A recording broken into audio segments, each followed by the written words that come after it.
बुद्ध का जिस भोजन के कारण अंत हुआ, उनके जीवन का अंत हुआ, उस दिन भी वे उपदेश करना नहीं भूले। आखिरी भोजन जो उन्होंने किया वो विषाक्त था।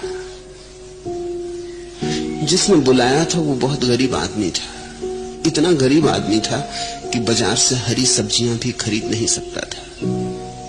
तो बिहार में गरीब आदमी कुकुरमुत्ते सुखा के रख लेते, उनको फिर गीला करके सब्जी बना लेते। कुकुरमुत्ता ऐसी उग आता है, कहीं भी उग आता है, लकड़ी पर, गंदगी पर, कहीं भी उग आता है, इसलिए उसका नाम कुकुरमुत्ता है। जहां जहां कुत्ते पेशाब करते हैं वहीं उग आता है। कुकुरमुत्ते इकट्ठे कर लेते हैं गरीब और उनको सुखा के रख लेते हैं, फिर साल भर उनसे भोजन का काम चला लेते हैं।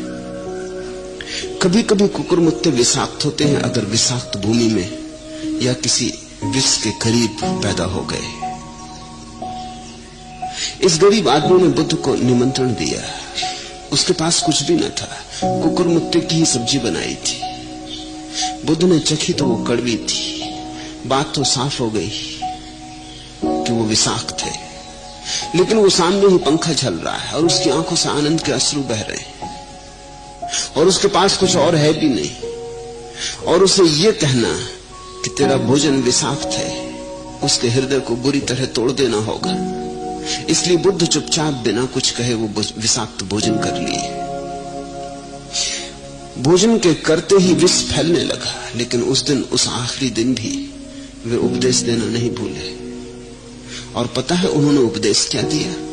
उन्होंने अपने भिक्षुओं को इकट्ठा कर लिया, गांव के लोगों को इकट्ठा कर लिया और कहा, सुनो, दुनिया में दो व्यक्ति महाधन्यशाली हैं, वह मां जो पहली बार बुद्ध को भोजन कराती और वह व्यक्ति जो बुद्ध को अंतिम बार भोजन कराता। ये बहुत धन्यशाली व्यक्ति है जो सामने बैठा है।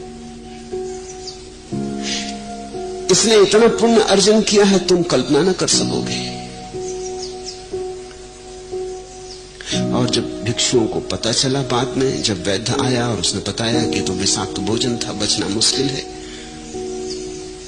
तो आनंद ने बुद्ध को कहा कि आपने ये किस तरह की बात कही कि अत्यंत धन्यभागी, इसने जहर दे दिया, भला अनजाने दिया हो, मगर इसकी मूर्खता का परिणाम भारी है।